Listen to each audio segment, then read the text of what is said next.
বাড়িতেই আজকে বানিয়ে নিলাম পাপড়ি চাট। তোমরা কিন্তু এরকম করে খুবই সহজে পাপড়ি চাট বাড়িতে রেডি করে নিতে পারো। দেখো, পাপড়ি চাট বানানোর জন্য এর মধ্যে শুধু জল দিয়ে আটাটাকে মেখে রাখবো। এর মধ্যে আমি লবণ আর তেল কিছুই দেবো না। যদি তোমরা ফুচকা বানাতে চাও তাহলে এর মধ্যে একটু বেকিং সোডা দিতে পারো। আটা ভালো করে মেখে রেখেছি। এবার পাপড়ি বানানোর জন্য বড় সাইজে একটা রুটি বানিয়ে নেবো আর একটা গ্লাস দিয়ে পাপড়ির শেপ। তোমরা যদি এরকম করে বানাতে না চাও তাহলে তোমরা ছোট ছোট লুচির মতো করে বেলেও নিতে পারো। আর মনে থাকার জন্য বেশি মোটাও থাকবে না আর বেশি পাতলাও থাকবে না। এবার সবগুলো হাই টু মিডিয়াম তেলে হিটে 2-5টা লাল করে ভেজে নেবো।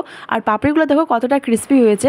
এবার সব পাপড়ি একই রকম করে ভালো করে ভেজে নিয়েছি। দেখো, কিছু জিনিস আমি আগে থেকে রেডি করে রেখেছি। এবার পাপড়ি চাট বানানোর জন্য প্রথমে প্লেটে পাপড়িগুলোকে দেওয়ার পরে দিয়ে দিব সেদ্ধ করা আলু, পেঁয়াজ কুচি, লঙ্কা কুচি, টমেটো কুচি, একটু বিট লবণ আর টক দই, টক মিষ্টি, তেঁতুলের চাটনি, ঝুরি ভাজা আর টমেটো সস। বাস রেডি পাপড়ি চাট। তোমরাও কিন্তু এরকম করে খুবই সহজে বাড়িতে পাপড়ি চাট রেডি করে নিতে পারো। এরকমই আরো নতুন নতুন রেসিপি ভিডিও দেখার জন্য চ্যানেলটিকে সাবস্ক্রাইব করে দিও, ভিডিওটা অবশ্যই লাইক করে দিও। আর আজকের রেসিপিটা তোমাদের কেমন লেগেছে অবশ্যই কিন্তু কমেন্ট করে জানিও। আর দেখো, এর মধ্যে তোমরা যদি কিছু দিতে চাও তাহলে কিন্তু দিতে পারো।